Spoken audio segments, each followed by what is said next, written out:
Halo rekan-rekan yang menyaksikan, perkenalkan saya Muhammad Noval Purbo Kumoro, mahasiswa kelas Eksplorasi dan Produksi Hidrokarbon Teknik Kimia UI tahun 2022. Pada kesempatan kali ini, saya ingin memaparkan materi capstone project saya yang berjudul Saudi Aramco The Marjan Increment Project. Selamat menyaksikan. Baik, selanjutnya kita masuk ke introduction. Jadi, Marjan Oil and Gas Field ini berlokasi di Arabian Gulf, yang juga dikenal Persian Gulf, di sekitar timur dari Saudi Arabia. Nah, proyek ini sebenarnya sudah lama didiscover pada tahun 1967. Kemudian project type ini pada kali ini akan dilakukan ekspansi offshore oil and gas field di sini. Nah, owner dan operatornya adalah Saudi Aramco. Terus New Offshore Gas Oil Separation. Nah, nanti akan dibangun New Offshore Gas Oil Separation Plant. Nah, jumlahnya itu totalnya ada 24 offshore oil, gas, and water injection platform. Banyak banget ya. Terus target field production-nya adalah 300 barrel per day of Arabian medium crude oil. Dan juga akan diproses 2,5 BSCFD of gas. Dan juga akan diproduce 360.000 barrel per day ethanol NGL. Selanjutnya, untuk melakukan ekspansi atau pengembangan field, maka diperlukan field development plan yang baik. Nah, pada kesempatan kali ini saya akan memaparkan summary dari field development plan yang merupakan skenario yang menurut saya pribadi berdasarkan dari apa yang saya pelajari itu cocok untuk kasus ini dan juga nantinya akan berupa summary yang berarti tidak semuanya ya karena itu sangat panjang. Uh, nah, field development plan sendiri ini dimulai dari kita menentukan objektif dari yang tadi kita ketahui 360.000 barel, lalu geological finding, hingga nanti kita make a decision mana yang paling baik. Seperti itu. Adapun total investment dari project ini adalah sebesar 12 billion dollar, di mana nanti dibagi offshore work-nya 5 billion dan juga onshore-nya 7 billion. Kemudian capex pada tahun 2021 sampai 2025 diestimasi 327,16 miliar. Baik, selanjutnya tentunya untuk kita sebagai tolak ukur atau parameter kita mengembangkan field, kita memerlukan data geologi dan karakteristik. Nah, di sini ada beberapa sebagian kecil dari data geologi dan karakteristik seperti pada marjan yang saya dapatkan. Seperti yang pertama, litologinya berupa sandstone, di mana berarti nantinya eh, permeabilitasnya akan besar dan tidak terlalu padat, rapat. Lalu ini berada di Persian Gulf. Saya mencari datanya, Persian Gulf Depth ini rata-ratanya adalah 48 meter, yang berarti dia masih masuk ke kategori perairan yang tidak terlalu dalam ya, si dangkal. Lalu H2S content ini sangat perlu untuk nanti kita menentukan material apa yang digunakan.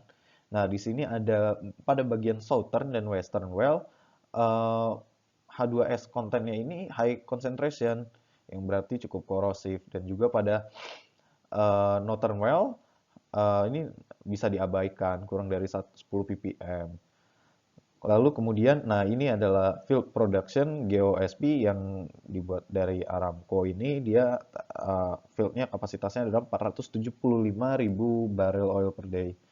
Nah, lalu average oil viscosity-nya 22,3 sampai 31,1 API, yang berarti bukan heavy oil dan akan tetapi dia masuk kategori medium oil. Nah, selanjutnya kita akan masuk ke tahap drilling. Nah, drilling ini ada banyak jenisnya dari bentuknya. Yang pertama ada strike hole, drilling vertical, yang seperti pada gambar di kanan ini. Kemudian ada directional dan horizontal drilling yang seperti gambar di kiri bawah. Nah, untuk strike hole ini dia memiliki syarat di sini, yaitu harus dock leg-nya ini maksimum adalah 3 derajat per 100 feet-nya. Seperti itu. Kemudian mungkin kita bertanya-tanya, mana yang lebih baik antara horizontal drilling dan vertical drilling, terutama pada kasus marjan ini ya.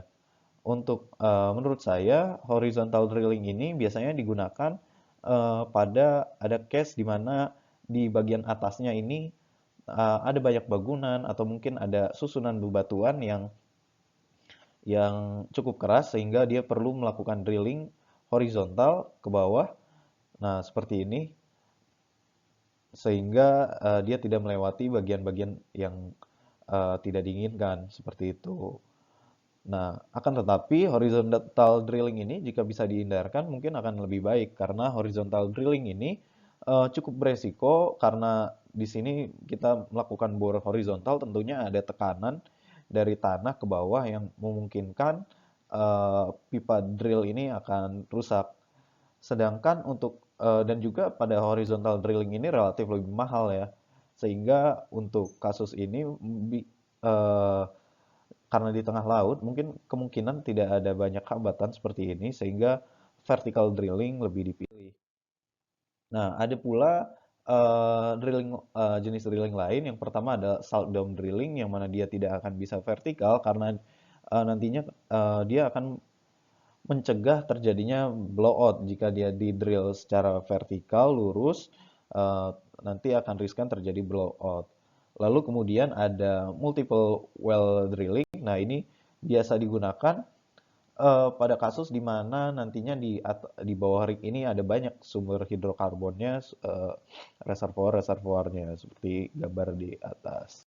Kemudian kita masuk ke casing dan well completion. Nah, pada casing dan well completion ini, casing ini sangat penting ya, di mana kita untuk membangunnya kita perlu memperhatikan dari struktur tanah dan juga struktur fluida agar nanti casing yang kita bangun ini cukup kokoh untuk produksi migas. Lalu di sini juga ada yang pertama casing ini ada terdiri dari 5. Yang pertama adalah conductor casing, lalu surface casing, lalu intermediate casing, production casing dan linear casing. Di mana nantinya bahannya kita harus pertimbangkan yang mana kita ketahui sebelumnya dari data sebelumnya bahwa eh, cukup korosif ya di beberapa titik di margin field ini sehingga perlu adanya insulasi anti korosif. Selanjutnya ada well completion di sini.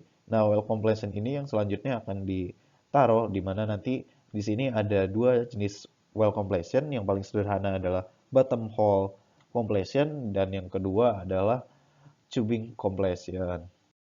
Baik, selanjutnya kita akan masuk ke blowout preventer di mana fungsi utamanya dari sistem BOP ini adalah dengan cara menutup lubang bor ketika terjadi kick aliran fluida formasi yang tak terkendalikan ke permukaan. Jadi blowout ini wajib dimiliki oleh setiap sumur.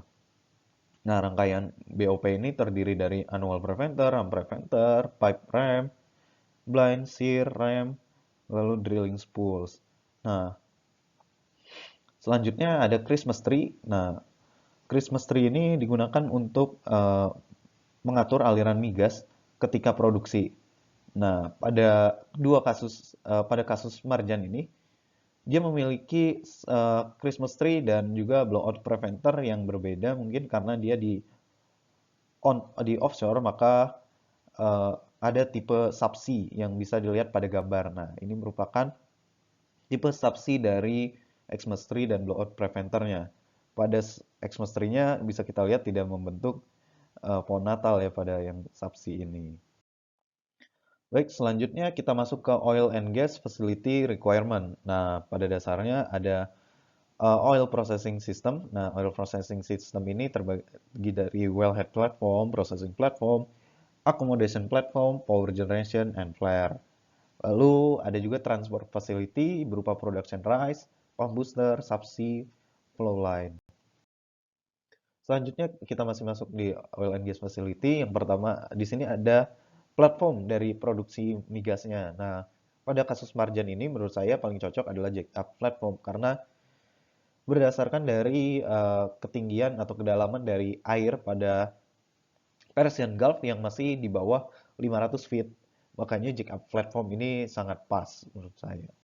Selanjutnya ada gas process system. Nah, gas process system ini digunakan tentunya untuk memproses gas, di mana nantinya gas tersebut akan dikompresi dengan sistem Claude atau Linde-Hampson sehingga menjadi volumenya lebih kecil, kemudian nantinya bahkan bisa menjadi liquid. Untuk apa? Fungsinya adalah untuk mengurangi space dari tempat tempat storage dari penyimpanan gas tersebut.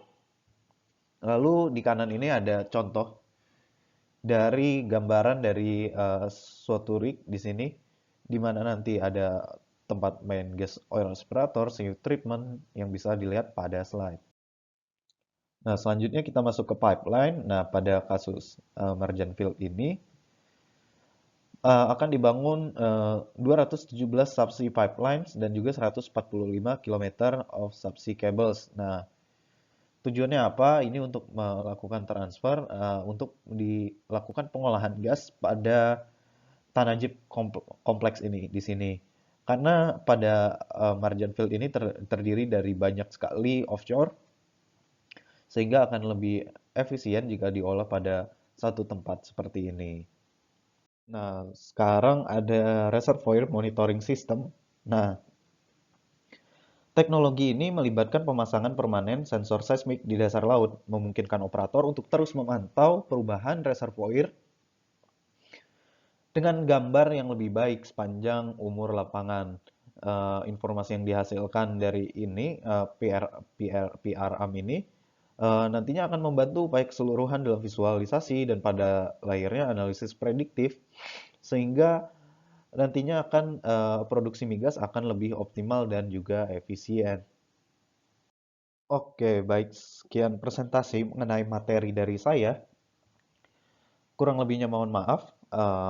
Lalu selanjutnya saya akan memaparkan kesan-kesan saya ketika mengikuti perkuliahan FEHC ini. Apa aja sih? Yuk kita lihat. Nah, untuk kesan-kesan saya mengikuti kelas FEHC ini apa aja? Nah, yang pertama adalah seru ya, seru banget kelas FEHC ini. Lalu unik dan menyenangkan karena kelas ini menurut saya cukup unik dibanding kelas-kelas lain. Dan juga sangat membuka wawasan saya terutama pada migas. Nah, kemudian eh, mengapa saya mengatakan seperti itu? Karena eh, kurikulum yang ada ini sangat cocok menurut saya dengan background chemical engineering yang ingin belajar tentang eksplorasi dan juga produksi hidrokarbon, akan tetapi tidak terlalu mendetail. Lalu ada pula banyak didatangkan guest lecture dari profesional di bidang migas untuk sharing. Nah, ini sangat seru banget ya, makanya saya bilang di sebelumnya seru dan juga eh, banyak menambah wawasan karena kita banyak sharing dengan profesional-profesional baik di kancah nasional ataupun yang berkarir di luar sana, di internasional. Kemudian kita juga diberikan banyak kesempatan untuk menghadiri webinar internasional, bahkan dipantau untuk membuat paper yang bakal bermanfaat banget. Jadi pada kelas saya ini ada juga tugas lain seperti kita membuat paper untuk seminar di IPA Convention Center. Itu tentunya seru banget ya. Lalu ada juga yang terakhir adalah banyak membahas isu terkini di bidang migas baik nasional maupun internasional. Contohnya seperti Capstone Project saya yang saat ini kita membahas banyak sekali proyek-proyek migas di skala internasional untuk kita mencoba menelaah, mungkin kita bisa memberi solusi yang menurut kita oke. Jadinya tentunya ini sangat menambah wawasan banget ya. Baik, tidak terasa masuk ke penghujung slide. Berikut referensi yang saya gunakan. Sekian dari saya, kurang lebihnya mohon maaf. Terima kasih. Mungkin jika ada koreksi bisa ditulis di kolom komentar ya, teman-teman. Kemudian tak lupa pula saya sangat berterima kasih kepada para dosen yang telah membimbing saya selama satu semester ini, yaitu Dr. Ardian Engkoda, Dr. Andin Saman, dan juga Profesor Sutrasno. Terima kasih banyak Pak. Sekian presentasi dari saya. Dadah.